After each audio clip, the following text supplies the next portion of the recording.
Hello friends, क्या आपने कभी सोचा है ऐसे कौन से सीक्रेट्स हैं जिन्हें फॉलो करने से लोग अमीर बन जाते हैं? अगर आप ये सोचते हैं तो फेमस ऑथर रॉबर्ट कियोसाकी की best seller book rich dad poor dad है आपके लिए। फ्रेंड्स, मैं आपसे रिक्वेस्ट करूंगा कि इस वीडियो को एंड तक ज़रूर देखें और अगर आपको अच्छी लगे तो शेयर कीजिए और चैनल को सब्सक्राइब भी कीजिए। अगर आपके पास कोई फीडबैक है तो उसे कमेंट सेक्शन में ज़रूर मेंशन कीजिए। आइए स्टार्ट करते हैं। Rich dad poor dad. इस बुक में ऑथर अपने दो डैड को रेफर करते हैं। एक है रिच डैड जो कि उनके फ्रेंड के डैड थे और दूसरे उनके पुअर डैड जो कि उनके रियल डैड थे। दोनों ही डैड के सोचने का तरीका बिल्कुल डिफरेंट था। रिच डैड एक 8th स्टैंडर्ड ड्रॉप आउट थे, पर वो अपने करियर में काफ़ी सक्सेसफुल थे और आगे चल के वो शहर के सबसे अमीर आदमी भी बने। अपनी डेथ पे उन्होंने मिलियंस ऑफ डॉलर छोड़े अपनी फैमिली के लिए। पुअर डैड एक पीएचडी थे और उन्हें मल्टीपल डिग्रीज अर्न करी थी अलग अलग यूनिवर्सिटीज से। वो भी अपने करियर में काफ़ी सक्सेसफुल थे, लेकिन उन्होंने अपनी पूरी लाइफ में फाइनेंशियली स्ट्रगल किया। अपनी डेथ पे उन्होंने काफ़ी अनपेड बिल्स छोड़े अपनी फैमिली के लिए। रिच डैड कहते हैं कि पैसे का ना होना ही सारी बुराई की जड़ है। वहीं पुअर डैड कहते हैं कि पैसे से प्यार ही सारी बुराई की जड़ है। रिच डैड कहते हैं कि आपको अपने आप से सवाल करना चाहिए कि आप कैसे लग्जरीज को अफोर्ड कर सकते हैं। जब आप ये सवाल अपने आप से करते हैं तो आप अपने दिमाग को ऐसे आइडियाज़ ढूंढने के लिए जोर देते हैं जिनसे आप लग्जरीज खरीद सकें। ऐसा करने से आपका दिमाग और तेज़ होता है। वहीं पुअर डैड कहते हैं कि मैं लग्जरीज को अफोर्ड नहीं कर सकता। ऐसा कहने से वो अपने दिमाग को इस सब्जेक्ट पे और सोचने से रोक देते थे। रिच डैड मानते थे कि पैसा ही पावर है। पुअर डैड मानते थे कि पैसा लाइफ में इम्पॉर्टेंट नहीं है। 9 साल की उम्र में ऑथर डिसाइड करते हैं कि वो अपने रिच डैड को फॉलो करेंगे और उनसे अमीर बनने के सीक्रेट्स सीखेंगे। तो आइए देखते हैं रिच डैड ने ऑथर को अमीर बनने के ऐसे कौन से सीक्रेट्स बताए। Secret number 1, fear and greed. गरीब लोग पैसे के लिए काम करते हैं जबकि अमीर लोग अपने पैसे से काम करवाते हैं। गरीब लोग अपने बच्चों को यही सिखाते हैं कि मेहनत से पढ़ाई करके क्वालिफाइड बने और दूसरे लोगों के लिए जॉब करें। उन्हें हमेशा यही डर आता है कि अगर वो जॉब पे नहीं जाएंगे तो वो मंथ एंड पे अपने एक्सपेंसेस को पे नहीं कर पाएंगे। पैसे ही उनके इमोशंस और सोल्स को ड्राइव करता है। अमीर लोग पैसे की पावर से डरते नहीं हैं, बल्कि उसे समझ के अपने फ़ायदे के लिए यूज़ करते हैं। वो रियल एस्टेट, स्टॉक्स, बॉन्ड्स और म्यूचुअल फंड में इन्वेस्ट करते हैं जिनसे उन्हें रेंट, इंटरेस्ट और वैल्यू अप्रिसिएशन जैसे रेगुलर एडिशनल इनकम मिलती है। अमीर अपने बच्चों को पावर ऑफ इमेजिनेशन को अपने फ़ायदे के लिए यूज़ करना सिखाते हैं। तभी आपको दुनिया में मिलियंस ऑफ इमेजिनेटर्स मिलेंगे जो 30 साल से भी कम उम्र में रिच बने। For example creators of Facebook, Snapchat, Uber, Flipkart और ऐसे कई सारे एग्जाम्पल्स हैं। Secret number 2, it's not how much you earn but how much you save. Author ने एसेट्स एंड लाइबिलिटीज़ को एकेडमिक डेफिनेशन से अलग काफ़ी सिंपल लैंग्वेज में समझाया है।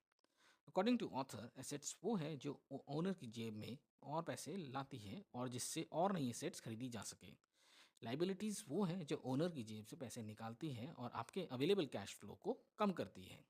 अमीर लोग हमेशा एसेट्स खरीदते हैं जैसे रियल एस्टेट, शेयर्स, बॉन्ड्स और म्यूचुअल फंड्स। ये सभी उनके कैश फ्लो को बढ़ाती है। गरीब लोग लाइबिलिटीज़ खरीदते हैं ये सोच के कि वो एसेट्स हैं, जैसे expensive cars, expensive gadgets, jewelleries etcetera. इन सभी की वैल्यू डिप्रिशिएट होती है। आइए दो फ्रेंड्स रवि और आरव के बारे में जानते हैं। रवि की सैलरी है 1 लाख रुपए महीना। वो एक लैविश ज़िंदगी जीता है और सारे पैसे खर्च कर देता है। आरव की सैलरी है 85,000 रुपीज़ पर मंथ। वो एक मॉडरेट ज़िंदगी जीता है और हर महीने 20,000 रुपये बचाता है। साल के आखिरी में उसकी सेविंग होती है 2,40,000 रुपये। 5 साल बाद जब वो मिलते हैं तो रवि की सेविंग है ज़ीरो और आरव की सेविंग और इन्वेस्टमेंट्स हैं 40 लाख रुपए। 5 साल की छोटी सी ड्यूरेशन में ही आरव ने एक हैंडसम कॉर्पस क्रिएट किया। Secret number 3, the rich mind their own business. अमीर लोग अपने एसेट्स बिल्ड करने में फोकस करते हैं जबकि गरीब लोग अपने इनकम पे फोकस करते हैं। ऑथर कहते हैं कि आपको अपनी करंट जॉब करनी चाहिए, पर उसके साथ ही आपको रियल एसेट्स खरीदने चाहिए जिससे आपकी वेल्थ बढ़े।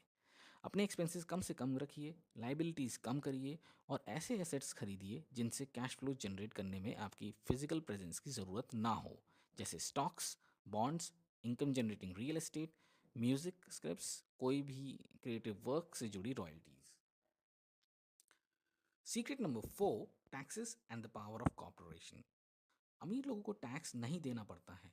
वो अपनी टैक्स और लीगल नॉलेज से टैक्स नहीं पे करने के तरीके ढूंढते हैं। अमीर रियल एस्टेट में भी इन्वेस्ट करते हैं, जहां कैपिटल गेन टैक्स रूल्स के अकॉर्डिंग वो टैक्स अवॉइड कर लेते हैं। ये लॉस सभी के लिए बने हैं, पर सिर्फ अमीर लोग ही इनका फ़ायदा उठाते हुए आगे बढ़ जाते हैं। ऑथर कहते हैं सभी लोगों को इन सब्जेक्ट्स में अपनी नॉलेज अपडेट करनी चाहिए, जैसे accounting rules, investing principles, markets और legal system. Secret number 5, the rich know how to invent money. असल ज़िंदगी में एक्शन लेने वाले लोग ही आगे बढ़ते हैं, ना कि ऐसे लोग जो सिर्फ स्मार्ट हैं। आपकी फाइनेंशियल जीनियस आपकी टेक्निकल नॉलेज और एक्शन लेने की क्षमता का मिश्रण है। दुनिया उन लोगों को सफल बनाती है जो सबसे पहले एक्शन लेते हैं। ऐसे कई एंटरप्रेन्योर हैं, जैसे Bill Gates, Steve jobs, Jeff Bezos, mark Zuckerberg. Author कहते हैं कि लोगों की सबसे बड़ी एसेट उनका ब्रेन होता है। हमें अपने ब्रेन को ट्रेन करते रहना चाहिए ताकि वो हमारे लिए वेल्थ क्रिएट करे। हर किसी के पास दो चॉइस होती हैं। चॉइस वन, मेहनत से काम करें, टैक्स पे करें, बाकी पैसे से सेविंग करें, सेविंग पे जो अर्निंग होती है उस पर फिर से टैक्स पे करें। चॉइस टू, अपनी फाइनेंशियल आईक्यू को डेवलप करें और अपने दिमाग और रियल एसेट्स का फ़ायदा उठाएं। Secret number 6, work for learning not just for earning. लोगों को अपनी वेल्थ बढ़ाने के लिए सिर्फ एक और स्किल मास्टर करने की ज़रूरत है। फॉर एग्जांपल, फाइनेंशियल इंस्ट्रूमेंट में इन्वेस्ट करना, लोगों को ट्रेन करना, पेटेंटेड कंटेंट बनाना, एक्सेट्रा। फाइनेंशियल आईक्यू के साथ पैसे से पैसा कमाना जितना आपने सोचा उससे कई आसान है। पर जब हम पैसों की बात करते हैं तो लोगों को सिर्फ एक ही स्किल आती है, मेहनत करना। Secret number 7, overcoming obstacles. Financial literacy के बाद के रास्ते में ऑब्स्टिकल्स आती हैं। आइए जानते हैं ऐसे 5 कारण जिनकी वजह से डेवलप्ड फाइनेंशियल आईक्यू होने के बावजूद लोग वेल्थ क्रिएट नहीं कर पाते हैं। Number 1, fear. लॉसेस से सबको डर लगता है, लेकिन सबसे इम्पॉर्टेंट ये है कि आप उस डर को कैसे हैंडल करते हैं। इस डर को मैनेज करने का तरीका ही रिच और पुअर के बीच में सबसे बड़ा डिफरेंस है। डर लगना स्वाभाविक है।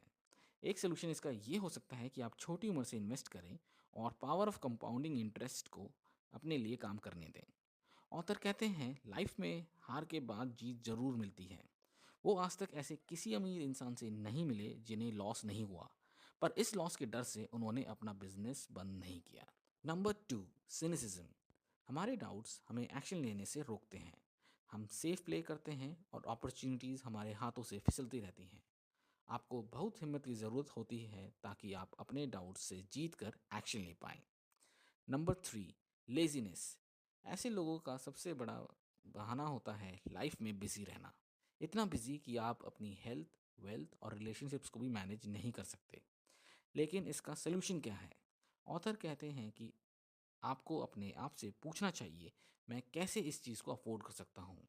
ऐसा पूछने से आप अपने दिमाग को अलग अलग तरीके से सोचने पे जोर देते हैं। Number 4, bad habits. लाइफ में सक्सेसफुल होने के लिए आपको सक्सेसफुल हैबिट फॉलो करनी चाहिए।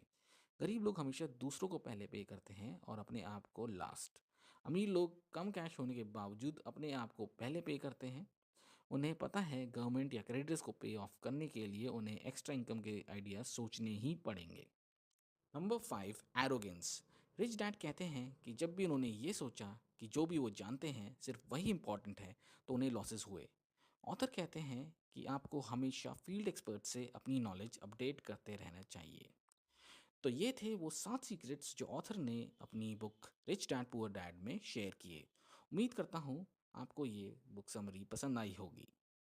और एंड में thanks for being a great audience, और प्लीज़ वीडियो को शेयर कीजिए और चैनल को भी सब्सक्राइब कीजिए। Thank you.